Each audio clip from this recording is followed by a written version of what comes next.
Bien, a continuación entonces vamos a resolver estos problemas que dicen lo siguiente.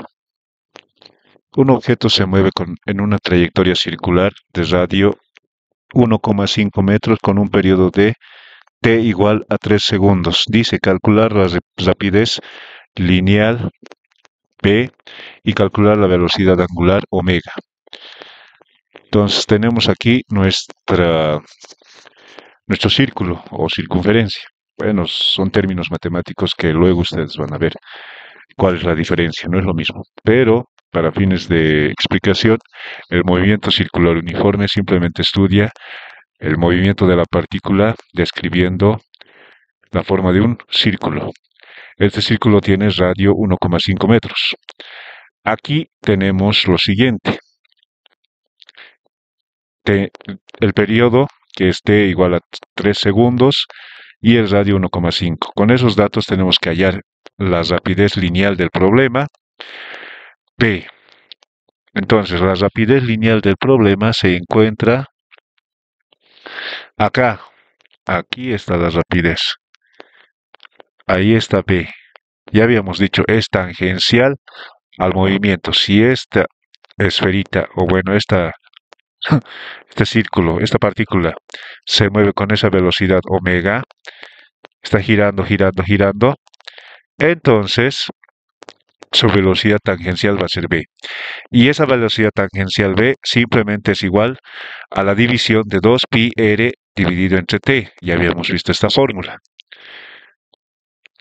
Vamos a reemplazar simplemente los valores y nos queda lo siguiente.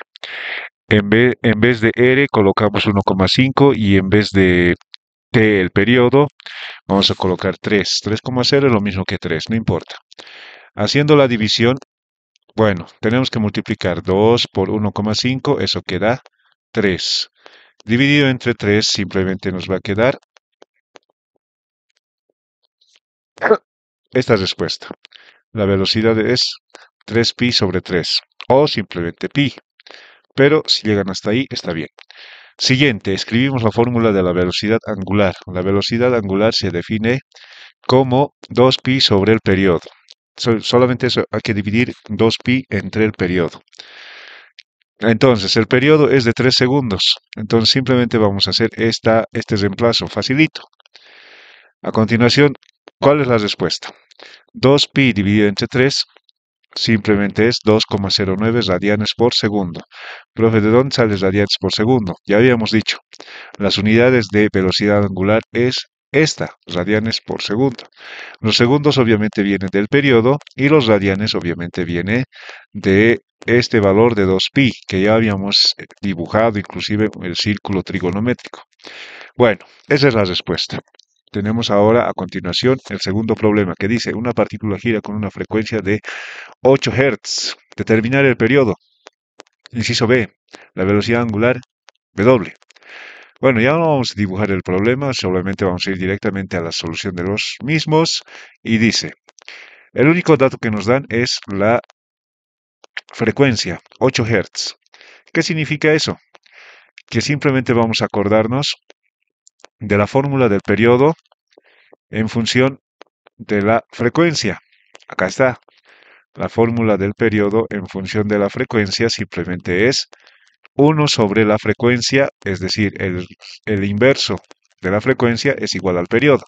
Entonces, ¿qué hay que hacer? Solamente este valor agarras, reemplazas y divides. 1 dividido entre 8, 0,125 segundos. Esa es la respuesta. A continuación dice, inciso B, escribimos la fórmula de velocidad angular en función de la frecuencia. Ya habíamos visto eso. Solamente es esto. La velocidad angular se define como 2pi por la frecuencia. Eso también tiene que estar en su formulario. Entonces, al reemplazar la frecuencia nos dice que es 8 Hz. Vean que con solamente la frecuencia podemos calcular periodo, podemos calcular velocidad angular. Simplemente va a ser multiplicar 2 por 8, 16. Pi queda ahí tal como está, entonces 16 pi radianes por segundo. ¿Podemos quedarnos aquí? Sí, podemos quedarnos ahí. pero también podemos multiplicar 16 por pi, que es 3,1416. Esto sería 50,27 radianes por segundo, y esa sería su velocidad angular. Bien, entonces ahora tenemos la resolución del ejercicio 3 y dice un disco de radio R 0,6 metros gira con una velocidad angular de 5 radianes por segundo. Dice calcular la rapidez lineal en el borde y la aceleración centrípeta. Bien, aquí simplemente vamos a hacer esto. Ahí tenemos a nuestro disco. Está girando con una velocidad angular, entonces tiene velocidad tangencial en el borde, siempre está en el borde. Tiene un radio R. ¿Qué más? Dice la aceleración centrípeta. La aceleración centrípeta siempre está hacia el centro de la circunferencia o círculo que forma el movimiento. Esos dos vamos a calcular, velocidad tangencial y la aceleración centrípeta que está hacia el centro. Por culpa de esta aceleración centrípeta, la velocidad tangencial cambia de sentido en todo momento. Aquí está de esta manera, en este punto está así, es decir, va cambiando. Entonces vamos a ver la resolución de este problema. Solución. Los datos, ya sabes, normal. ¿Qué decimos? Escribimos la fórmula y reemplazamos los valores. Entonces vamos a ver la fórmula de rapidez lineal en función de la velocidad angular. Esto, ya habíamos dicho, para pasar de la cuestión lineal a la angular, simplemente hay que multiplicar por el radio. Entonces decimos velocidad tangencial igual a velocidad angular por el radio. Entonces, ¿qué hay que hacer? Facilito. 5 por 0,6. En la calculadora colocas y eso queda 3 metros segundo. Es la respuesta, nada más hay que multiplicar. Siguiente, vamos a ver. Dice, escribimos la fórmula de aceleración centrípeta en función de la velocidad angular. Bueno, la aceleración centrípeta tiene dos maneras de calcularse, una en función de la velocidad angular y otra en función de la velocidad tangencial. En este caso vamos a ver de la velocidad angular y se escribe simplemente así. Omega cuadrado por r. ¿Qué quiere decir eso? La velocidad angular al cuadrado lo elevas normal y lo multiplicas por el radio. Entonces, ¿qué había que hacer? Vamos a elevar esto al cuadrado, 5 al cuadrado 25, y multiplicamos por el radio. Pues nada más, eso es todo. 5 al cuadrado 25, como ya te había dicho, por 0,6, que es el radio, y esta multiplicación sale 15. Y esa es la respuesta de este problema. Pasamos. Número 4. Un automóvil toma una curva de 50 metros de radio con una rapidez constante de 20 metros por segundo. ¿Cuál es su aceleración centrípeta? A ver, tenemos aquí los siguientes datos. Solución. 50 metros el radio y velocidad tangencial 20 metros por segundo. Escribimos la fórmula y reemplazamos los valores. Pero tenemos que imaginarnos también, el camino de un automóvil es muchas veces en línea recta, pero hay lugares donde toma una curva de esta manera, una curva de esa manera. Entonces, justo en esa curva se da el movimiento circular en esta curva. Entonces, el automóvil, cuando ingresa a esta curva, adquiere una velocidad tangencial B y el radio de curvatura es esta, R, una pequeña curva. Profe, entonces, pero no está formando un círculo completo. No, no está formando un círculo completo, pero al ser el cuarto de circunferencia aquí que se está formando, basta y sobra para que consideremos analizar por movimiento circular. Entonces tenemos radio 50 metros y velocidad tangencial 20 metros por segundo. Con estos datos hay que hallar la aceleración centrípeta. ¿Cuál es la aceleración centrípeta en este caso real? La aceleración centrípeta es aquel fenómeno que tú experimentas cuando estás en una curva y quieres irte hacia afuera, es decir, te quieres salir del auto, pero inconscientemente te agarras del asiento o de cualquier lugar para no salir de ese movimiento. Entonces, a ese fenómeno que tú experimentas se le llama aceleración centrípeta. Es un fenómeno que te mantiene hacia el centro de ese radio de giro. Ahora, esa aceleración centrípeta es la que vamos a calcular. La aceleración centrípeta tiene dos maneras de calcularse, una en función de la velocidad angular y otra en función de la velocidad tangencial, en este caso, velocidad tangencial al cuadrado dividido entre el radio.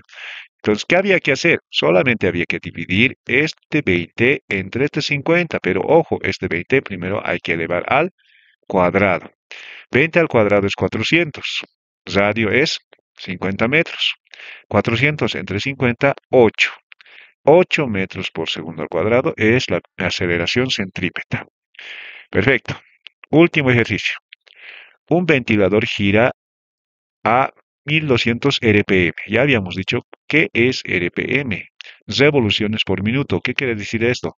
Que esta circunferencia o este ventilador va a girar con una velocidad angular de 1200 vueltas en cada minuto. Eso significa, va a dar vueltas, vueltas y vueltas y vueltas. Y en un minuto va a completar 1200. Eso significa revoluciones por minuto. Con eso hay que hallar frecuencia, periodo, velocidad angular en radianes por segundo. Datos. El único dato que me dan es 1200 RPM. Con ese único dato yo puedo hallar primero frecuencia. Facilito. Solamente tengo que escribir la fórmula de la frecuencia que ya habíamos dicho. La frecuencia es el inverso del periodo, pero también cuando nos dan revoluciones por minuto, simplemente hay que dividir entre 60. ¿Por qué entre 60? Porque un minuto tiene 60 segundos. 1200 entre 60 es 20 Hz. Listo, ya estás resuelto. Ya tienes la frecuencia. Al tener frecuencia, tranquilamente puedes hallar el periodo. El periodo es el inverso de la frecuencia. Entonces, ¿qué hay que hacer? 1 dividido entre 20. O sea, aquí vamos a reemplazar 20. Yo estoy sobreentendiendo esa operación. Facilito. 1 entre 20, 0,05 segundos. Listo. Último. Inciso C. Velocidad angular en radianes por segundo. Escribimos la fórmula de velocidad angular en función de la frecuencia. ¿Por qué en función de la frecuencia? Porque es el único. Bueno, es aquel dato que obtenemos en el inciso A y nos sirve. Cualquier dato que nosotros ya ubiquemos, ya hemos calculado, nos sirve bastante. Entonces, ¿cuál es la fórmula de velocidad angular en función de la frecuencia? Ya sabes, 2pi por frecuencia. Entonces, 2 veces frecuencia es lo que estamos haciendo. 2 veces la frecuencia. La frecuencia es 20. Doble de 20, 40. Este pi se mantiene aquí. Y la respuesta tranquilamente podría ser, y en el examen va a ser aceptado, que lo dejes hasta ahí, 40 pi radianes por segundo. Pero si tú quieres, con tu calculadora, 40 por 3,1416, multiplicas y te queda 125,66 radianes por segundo. Y bien, esos son los ejercicios resueltos en esta jornada y esperemos que tú lo vayas analizando y repasando continuamente. Hasta luego.